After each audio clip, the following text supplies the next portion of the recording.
Hello again, YouTube. I've had some requests to show a little bit of my studio and some more of my pots.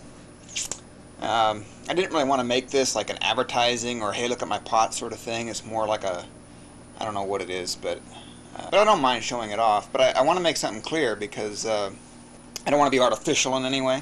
Currently, I'm in the process of building my studio, and I still don't have a kiln. I actually haven't thrown, well, I've thrown, but I haven't actually fired a pot for about a year, or more than a year now. And that really frustrates me. And I don't really have any excuse other than that time flies really, really fast. What happened was, where I used to live is where I rented a studio and had a kiln and went gung-ho, and I did that for a few years. And we had a kid and moved to a different city. And so now, when I moved, I didn't have access to a kiln, I didn't have access to a studio. And I became a stay-at-home dad, and so my full-time job changed from pottery to raising a kid. So now I'm limited in time. So my plan is to build a studio here in my basement and to then build a kiln out in my backyard. And the problem that I'm running into, I don't really want to get into, but it's basically permits in the city. People don't like, they don't like the words natural gas and hand-built. And 2,000 degrees doesn't really float their boat either. So I'm in that process, and I got real close to being complete with that process and was all ready to order my bricks and go to town, but I ran into a little snag when it came time to pay for the bricks, and I didn't really realize how expensive they were. So I redesigned it, and I think I came up with a better design anyway. But now the city is telling me that I can't do that. That if I want to redesign it and resubmit a building permit, they're going to deny it because they wanted to deny the first one. But they didn't. So, that's kind of where I'm at. I'm a little pissed off about that, which is why I didn't want to get into it. See what you made me do? I belong to a gallery right now, where it's a co-op gallery where I'm a member.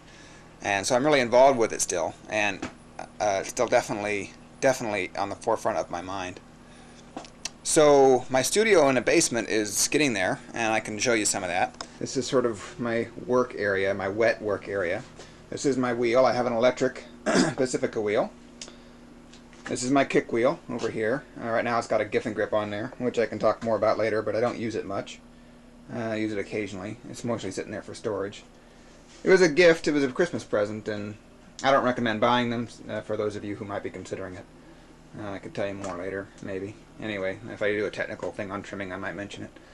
So then I have shelves, and, this is fun. I built this little table thing because I should mention that this basement flooded, or came very damn near to flooding, and I get pooled water right where my wheel's sitting. So I have all these bags of clay and powdered ingredients and stuff. So I had to build everything so it's up off the floor, so if it floods, it doesn't get, ruined. And all my more expensive glaze ingredients, they're in these little bins that I can haul out and move. And so I built this little bin storage shelf. One thing I want to mention that I'm pretty proud of here is my wedging table. This is a plaster table that I built. Wedging tables, you put a lot of pressure on them, so they have to be stable and sturdy. So what I've done is I've just built, it's got 4 legs, just simple 2x4s with a square base, square thing on the bottom and a square thing here on top that you can't really see. And then I load it up with these clay bags. I've got 500 pounds of material on here. So that anchors the sucker. So then, combined with the, probably 50 pounds of plaster in there, this thing ain't going anywhere. And then I built this little cabinet thing. So I put drywall shelves in here. These are for where I'm going to dry pots and set them. I use drywall because it helps dry them a little more evenly. And then I got my sink and little table that I built in. This is where I'm going to do some glazing. And so my sink, I built in a sink trap down here. I don't know if you can see. Drains into this bucket. Then that goes into that bucket, and it goes into my drain. That filters out all the small and fairly large particulates, keeps my drain from clogging with clay. So that's kind of a must for anybody gonna do it. Then I have my glaze room here, which I have some buckets, and I built this little table, and it's not much to look at right now. I basically got my bins here of oxide colorants mostly, and stuff I use in smaller quantities. My scale for measuring stuff out. I have, you know, the odd glaze tests and cone packs. My exciting studio. What can I say about that? It's not a whole lot to look at, and it's a little unused because I just finished building it, putting it in place. I had a lot of work down here to do in the basement. I had to redo part of the floor, actually quite a bit of the floor, poured some concrete and painted it. I repointed a lot of the wall sides here, and had to tear down a lot of stuff before I could build. So it's been a process. And when I'm a stay-at-home dad, I only get a few hours a day to work on this stuff. So I kind of showed my pots the other day, and it's not a lot. I mean, I can do individuals and whatnot, but maybe I'll pick a few more out right now, and I'll film some that I might like. I don't know. So here's a little jar that I made that I like. A little lidded pot here, and got my finger swiped. This would probably be better in color. Let's see, can I just change it? There. So there's that. Some people were interested in that black glaze. This is a Tenmoku. This is, I think I was referring to a matte one when I made that vlog, and I got confused there. But this one also isn't one that sells very well, which, you know, I don't know why, because I think it's gorgeous. But it's out of focus here. Anyway, that's a little Tenmoku picture, and the problem is I don't think I can get in close with this. I don't think I can focus. Yeah, it's trying to.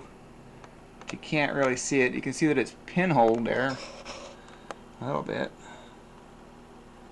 but it's got these little speckles in it, little air bubbles, and all the stuff going on there, and that's kind of fun to look at when you get it out in the sun, especially. So that's one. I'll show you another one that's black that I like the glaze that doesn't sell so hot. There's a bowl. It's kind of an olive black or whatever. It can go green, it can go black. Hard thing to show about this glaze, of course, is it's got a nice texture. It's got a better texture than probably the way it looks. It's just nice to touch. It's smooth. One thing I kind of like doing is this brushwork. I do sumi painting as a hobby, and I apply it to the pots too. So it's something I enjoy doing. I do it with wax resist, and this is iron oxide, some other oxides, Celadon. But you can probably see that everything I'm making so far or showing is pretty small. I don't work really large, and that's mostly because of my technical ability. Not really for lack of trying, I just haven't managed to get big yet. Here's one as an example of my influences. This I stole pretty much directly from a picture of a Korean pot that I found from, you know, the 1700s, 1600s. Even the oxide painting, almost everything about here is copied. You know, it was in only a picture, so I had to make up some of the stuff like this. I think it was like this. I think that's what the picture showed.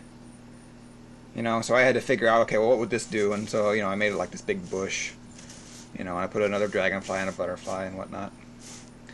But that is pretty much what the Korean pot looked like, only they probably had a bit better proportions. I mentioned a Shino glaze. This is one that I like a lot. This sort of rough, you know, whatever, a carbon trap Shino glaze. I just like the way it, all that different colors, all the way the textures, the way it looks, the way it's unpredictable. There's little brain crawls in there. It's not necessarily the best for functionality because, well, you know, these are a little hard to clean. And the glaze is a little soft, so it's not dishwasher safe. You have to hand wash this one. One of my goblets, and here you can see here I was experimenting with a textured glaze over this thinly applied Tenmoku, which went brown instead of black. So the textured glaze, you know, blends in with it a little bit. All this is, you know, for those taking notes, it's magnesium carbonate and nepheline cyanide in 50-50 proportions. Alright, so I hope that satisfies your need to see some of my studio and some of what I do. Until next time, see ya.